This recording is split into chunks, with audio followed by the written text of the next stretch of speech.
Nous allons donc commencer par lister ces Durant opérations. cette vidéo, Donc, le poisson nous allons vous présenter les différentes opérations à mener pour obtenir de bons rendements dans votre bananerai ainsi que les cultures que vous pouvez associer pour booster votre rendement.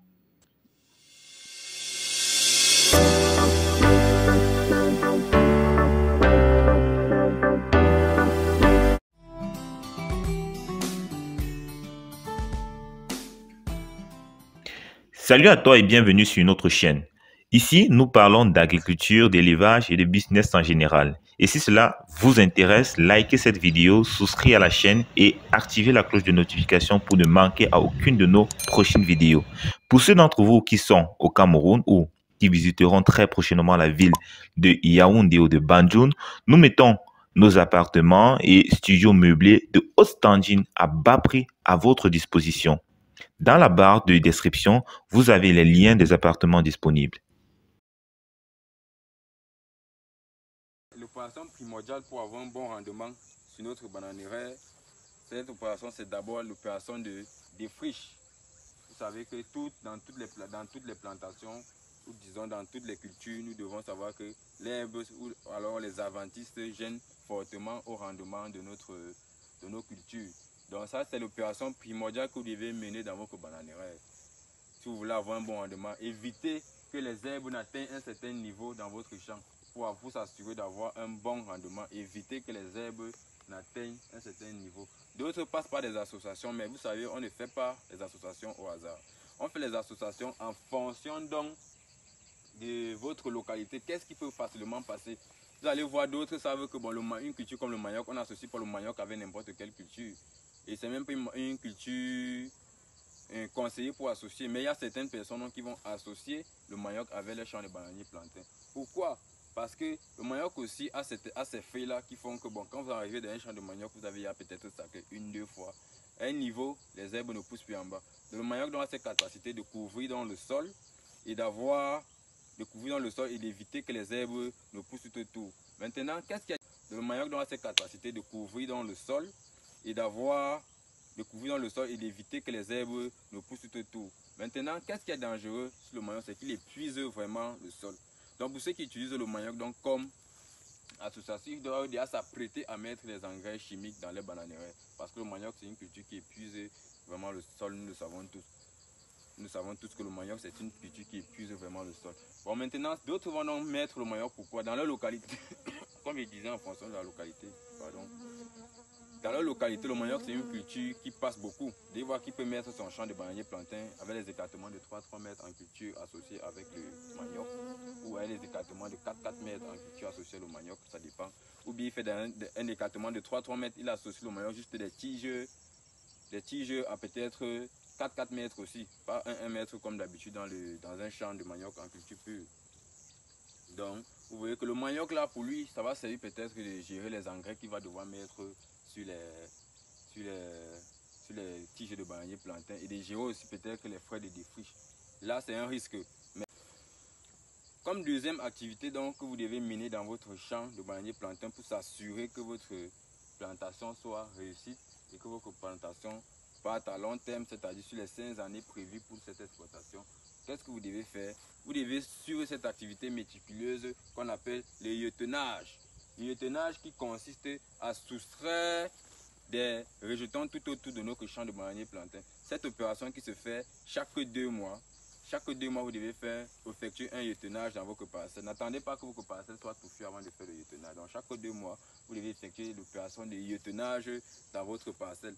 Car vous savez que quand il y a tous les régimes, il y a plusieurs rejets tout autour, ça entraîne la concurrence. Tous les rejets veulent consommer les substances du sol, les nutriments du sol, tous les rejets veulent consommer. Donc il y a donc une compétition et ça fait que le rejet principal, vous allez voir des bananeraies où le rejet principal, après peut-être 12 mois, 14 mois, ça vient donner un truc comme 6 doigts sur un régime, 6 petits doigts sur un régime. Ça c'est une perte de temps, une perte d'argent.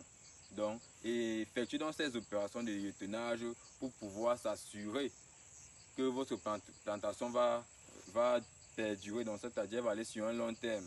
Et vous aurez donc certainement un bon rendement sur cette plantation. Effectuez donc ces opérations de lieutenage.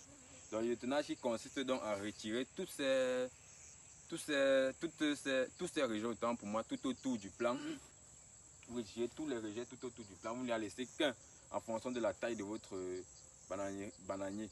Donc, c'est-à-dire quand un bananier n'est pas encore entré en production, vous laissez le bananier principal, le bananier mère, et vous laissez un rejet à côté de lui. C'est lui qui va prendre la relève dans le temps que le bananier entre en production et qu'on le coupe.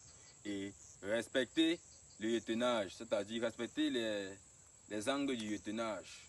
Donc si peut-être votre bananeraie, votre ligne par exemple est dans ce sens-là, ne faites pas le yetenage que vous coupez un plan ici, là, vous coupez un plan ici. Essayez de couper les rejets que vous retirez. Essayez donc de les couper, de les retirer dans un sens pour que l'alignement, le piquetage puisse perdurer. Vous pouvez voir, on a effectué plusieurs yetenages ici, mais si vous regardez derrière moi là, il y a toujours des lignes bien tracées. Donc pour que le champ soit toujours bien entretenu, on peut croire qu'on vient de planter ça. Or, on effectue des activités de yetenage, on les effectue avec un bon alignement. Donc c'est donc pour ça que cette opération là est bien. C'est aussi bien d'avoir un champ qui produit et qui est aussi beau. Donc c'est bien quand tu marches dans ton champ, tu peux dire que bon, un engin entre là, tu mets la route, un engin entre là, vous pouvez marcher facilement avec un engin ou une moto dans votre champ sans toutefois avoir de soucis. Bon, cette autre activité que vous devez mener au niveau de votre champ de bananier plantain. Donc, nous sommes déjà, je pense, à la troisième activité. Cette troisième activité que vous devez mener dans votre champ de bananier plantain pour pouvoir s'assurer que votre champ dure et vous donne un bon rendement. C'est cette opération qu'on appelle le feuillage. Cette opération qu'on appelle le feuillage. Le feuillage qui consiste, vous pouvez voir chez nous ici là, on a déjà mené l'activité de feuillage. Si vous regardez derrière moi là, les plantains, vous ne voyez pas les feuilles qui partent n'importe comment. On a déjà mené cette activité de feuillage. Cette activité de feuillage qui consiste donc à enlever toutes les feuilles mortes et toutes les feuilles atteintes de cercosporiose. Parce que les cercosporioses, ce sont les maladies qui attaquent toujours, on va dire toujours ça ne manque pas dans les champs de bananiers plantains, pardon. La cercosporiose ne peut pas manquer dans les champs de bananiers plantains. Donc il faut donc effectuer cette action de feuillage pour pouvoir éliminer toutes les feuilles mortes, toutes les feuilles qui ont les traces de cercosporiose, car ces feuilles mortes vont toujours entraîner des maladies, c'est-à-dire la cercosporiose. Et la cercosporiose, c'est une mauvaise maladie pour le bananier plantain. Donc, effectuez donc dans vos plantations ces activités de feuillage. Je ne vais pas donner un délai, c'est-à-dire peut-être après 2 mois, après 3 mois, après 4 mois. Donc, si vous effectuez bien vos feuillages, aussi en fonction des saisons, parce que quand la saison sèche et prolonge, par exemple, comme nous on a eu ici, la saison sèche est vraiment prolongée. Donc, quand la saison sèche se prolonge, donc, le feuillage va donc se faire, comment dire, peut-être après 1 mois et demi, parce que les feuilles sèchent. Et ce sont les feuilles sèches là donc qu'il faut enlever. Donc, effectuez donc vos activités de feuillage constamment dans votre bananeraie pour ne pas avoir de problème de maladie, parce que cette maladie qu'on appelle la cercosporiose, parce qu'elle détruit vraiment la bananeraie. Et quand vous effectuez ces opérations de feuillage, vous ne mettez pas les feuilles n'importe comment. Donc vous mettez les feuilles dans le sens, dans la partie qui est souvent un peu blanche là, la partie qui est couchée ici. C'est sur cette partie que vous prenez les feuilles, vous les mettez.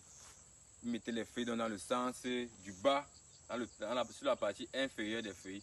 La partie inférieure des feuilles, autant pour moi, désolé.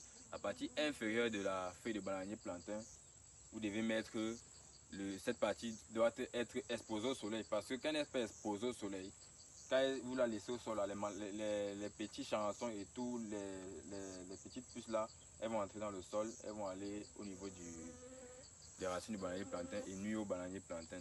Donc utilisez donc cette méthode de feuillage pour pouvoir garder votre champ de bananier propre et assurer un bon rendement.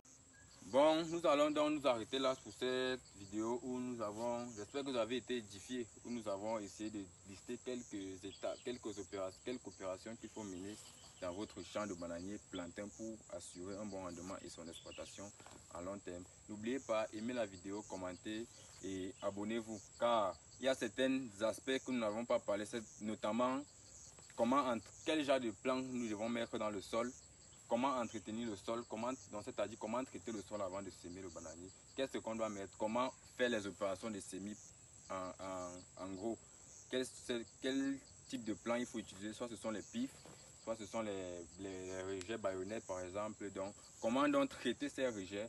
Nous allons en parler de ça dans une prochaine vidéo. Donc, merci déjà pour votre attention.